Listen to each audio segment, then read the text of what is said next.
I am 92 years old. I have outlived my wife. I have outlived my friends. I have outlived my enemies.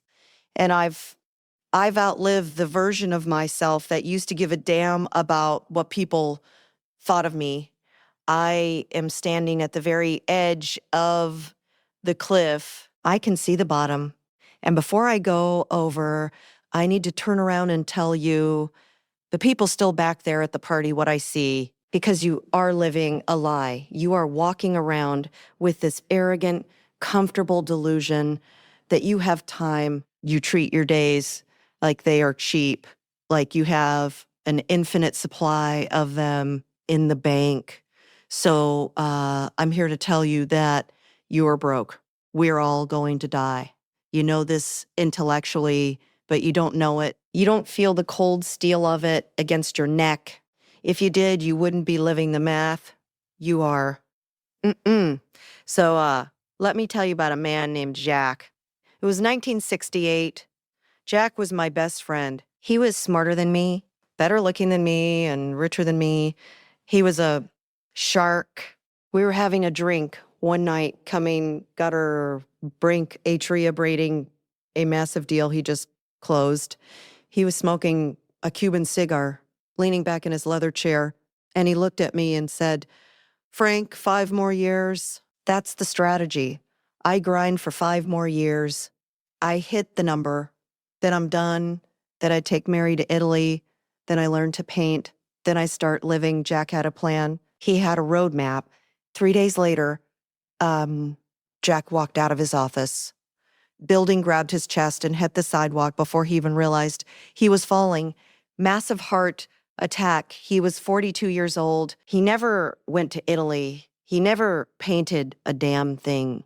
I stood over his casket, and the tragedy wasn't that Jack died. We all die. The tragedy was that Jack spent his entire existence waiting to live. He treated his life like a waiting room for a better future that never arrived. And the cruelest part, I went to his office a week later to clear out his desk. His calendar was booked for the next 6 months. His calendar was full of urgent messages. The world didn't stop because Jack died. His company replaced him in 2 weeks. His clients forgot his name in a year. And right now, looking at you, I see Jack. You are telling yourself the same lie. I'll be happy when I get the promotion. I'll take the trip when the kids are older. I'll forgive my brother when he apologizes. Let me give you a hard fact from a 92-year-old man. There is no later. There is only now.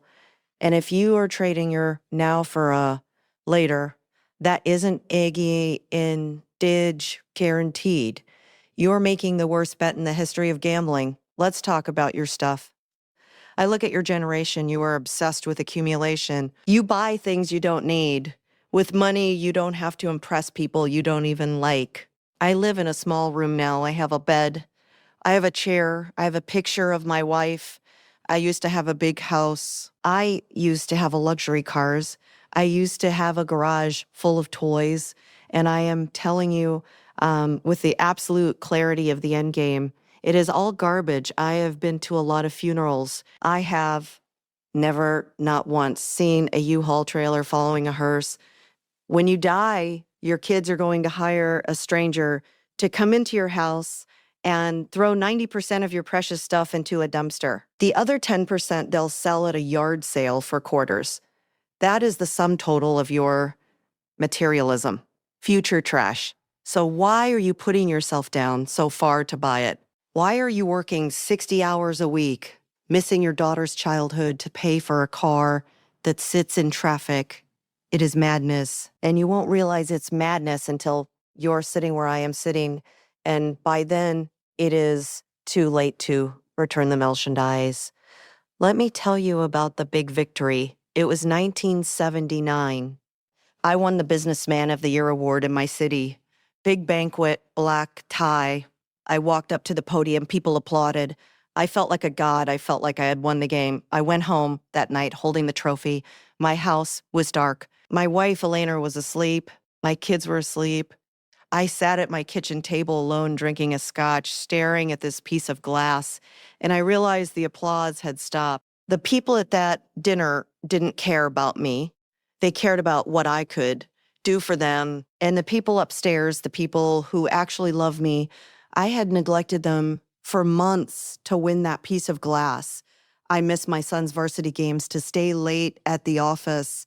I miss my anniversary dinner to close a merger. And for what? That trophy is currently in a box in a basement somewhere. I don't even know where but the memory of my wife's sad eyes when I told her I couldn't make it to dinner, that is right here. That stays. You think your career is your legacy. It's not. It's a transaction. You are selling the hours of your life. Hours you will never, ever get back to build someone else's castle. If you drop dead today, your job would be posted online before your obituary. Do not worship at the altar of your career. It will not love you back. It will not hold your hand when the lights go out. So what matters if the money is fake and the career is a trap and this stuff is garbage, what is left? I'll tell you. The only things you get to keep are the things you gave away. The love you gave, the time you gave, the connection. I sit here in this chair and I don't replay my business deals. I replay the Sunday mornings with Eleanor. I replay the sound of my daughter laughing when she was 3. I replay the time I helped a stranger push his car out of a snowbank. That is the only wealth there is. So here is my challenge to you. Here is the no BS strategy for the rest of your life. Number 1, kill your ego. You are so terrified of looking foolish. You don't take the risk. You don't start the business. You don't ask the girl out. Why? Because you are afraid of what they will think. Let me liberate you. Nobody is watching you. They are too busy worrying about themselves. You are the main character only in your own head. To everyone else, you are background noise. Stop letting your fear of other people's judgment paralyze you. Their judgment will rot in the ground right next to them. Number 2, practice the last time. This is a stoic technique, and it will change your life. Every time you do something, anything, remind yourself that one day you will do it for the last time. One day you will pick up your child for the last time. One day you will kiss your spouse for the last time. One day you will drink a cup of coffee for the last time. You don't know when that day is. It could be 10 years from now. It could be today. If you live with that knowledge, you will never take a moment for granted again. You will taste the coffee. You will hold the hug a little longer. Number 3, wake up. I'm 92. My back hurts. My eyes are dim, but you have the golden ticket. You have your health, you have your youth, and you're spending it scrolling through a phone. You are numbing yourself. Stop it. Go outside. Feel the wind. Look at the sky. Call your mother. Forgive your enemy, not for them, but because you don't have time to carry the luggage of hate anymore. We are all going to die. It is the only guarantee we have. But most people never actually live. They just exist. They stay safe. They stay comfortable. And then they expire. Don't be like Jack. Don't wait for the 5-year plan. Eat the good food. Buy the plane ticket. Say I love you first because the clock is ticking. Can you hear it? That is the sound of your life running out. Don't let it run out. Empty. I'm tired now. Go.